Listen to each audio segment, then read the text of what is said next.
ああ、ノーランド様、すみません、わざわざ。スタンリー、問題とは何だ？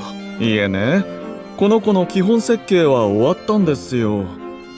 ほう。でもご希望の方法で運用するには、用意してもらったエクゾニウムの量だと全然足らなくて。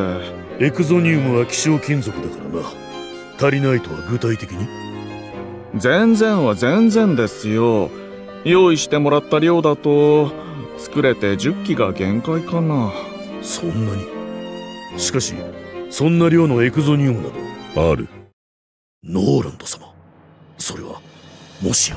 ああ、N 作戦を実行する。しかし実行だ。わかりました。のろしをあげます。私だ、ゲオルグ・グーデリアンだ。これはリューネベルクの首相閣下。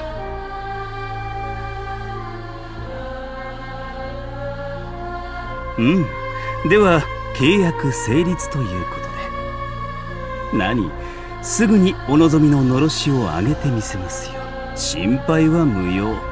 私には瞳の加護があるのでね。では仮面の王によろしく。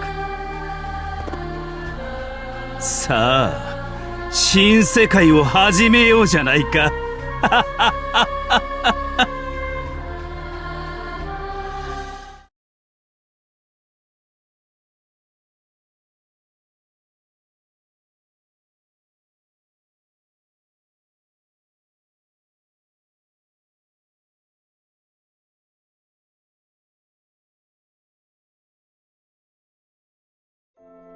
公和4年、世界は平穏を保っていた。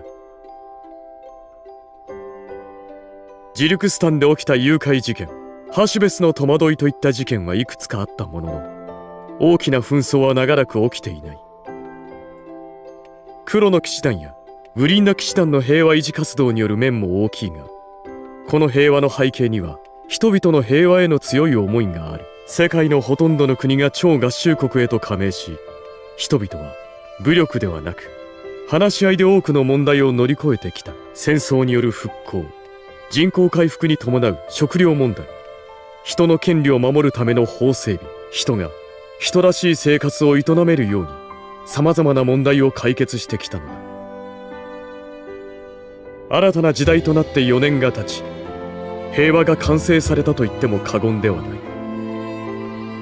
この世界の変化に伴って一時代を築いた者たちはその座を後進に譲った。ゼロに仕え世界の平和の礎を構築したシュナイゼル・エル・ブリタニアは、瓦解寸前のブリタニアへと渡ってブリタニア共和国へと再生し、初代大統領となった。黒の騎士団の3代目総司令を務めた東堂京四郎は、インディラ・タルールにその任を託し、騎士団員養成学校を創立した。そして世界を平和へと導いた超合衆国議長スメラギ神谷は、議長だけではなく合衆国日本の代表からも退いた後、表向きには鎌倉へと移り住んだ。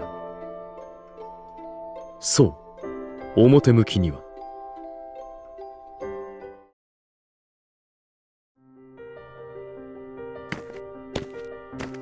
かぐや様、昨夜消息不明となったパールパーティーの派遣員の件に関し、超合衆国議会が開かれるようです。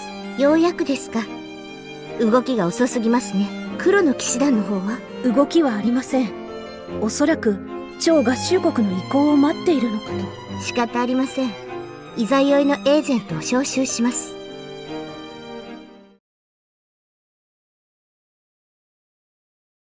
我々黒の騎士団を即刻キルアニア共和国に派遣すべきだ。ムベウレニ議長。まあそう流行らないでくれゼロ。まずは状況の確認を。昨夜未明、技術協力のためにキルアニア共和国に派遣されたパールパーティーのスタッフが消息を絶ちました。消息不明となったのはネーハ・シャンカール博士とカガリ・サビトリの2名。今回の件に関しキルアニア政府は何と？それが入国した記録がないためわからないとの返答でして。何ですって？そんなバカなこと。航空機の搭乗記録は残っているんですよ。まさか国ぐるみで誘拐事件を隠蔽しようと。リーファ様もマーガレット様も落ち着いて、そのように決めつけるのは。ですがキルアニアが関与を否定していることは事実ならば、黒の騎士団に捜査を依頼すべきでは。そうはおっしゃいますが、キルアニア共和国は超合衆国非加盟国。証拠もなくこちらが強硬な姿勢を示せば戦争になる可能性もある。せっかく手にした平和を我々が乱すわけにはいかないのです。そうでしょう、代表の方々。確かに証拠がないのに黒の騎士団を派遣するのはなんとか穏便に解決できないものか。そうですね。平和を乱すべきではないかと。そんな。リーファ様、消息を絶ったお二人は合衆国中華の方。ご心配なされるのは分かります。ですが我々は多くの問題を話し合いで解決してきました。今回もそうあるべきではないでしょうか。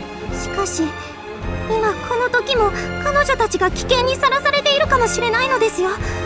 せめて捜査だけでも。それも話し合いしないかと。各国代表の方々、この件に関しキルアニア共和国と交渉を続けることに賛成の方はご起立ください。賛成108、反対69。よって黒の騎士団の派遣は見送り、キルアニア共和国との交渉を続ける。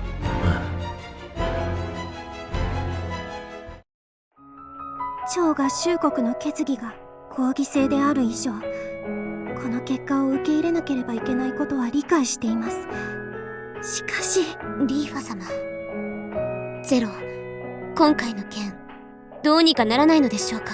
リーファ様のおっしゃられた通り、超合衆国での決議が取れなかった以上、黒の騎士団が介入することはできません。ルールを破るわけにはいかない。ならせめて議会を説得できる材料があれば。はい。だからご安心ください。そのために彼らがいるのです。